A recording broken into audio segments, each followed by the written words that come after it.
How to add friends on BeReal.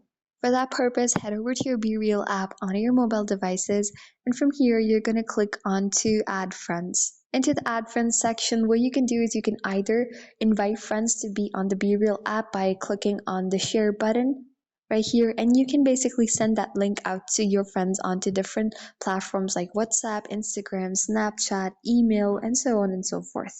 Okay, now if you want to add friends up, you can search up someone. Let's just say there's Bretman Rock right here. I can simply click on add. These are real people, brands, and recommendations. But in case I actually want to look someone up, so let me just type someone's name up. Let's just say these are my friend Sarah. I want to add her up. I simply click onto her profile, look that up, and I click on add. And once you click on add, you've basically sent them a friend request that is pretty similar to how all the other social media apps work, like Instagram, Facebook, Snapchat, where you essentially send someone a request to add them back as a friend. So guys, this is it. Super easy to add friends onto BeReal.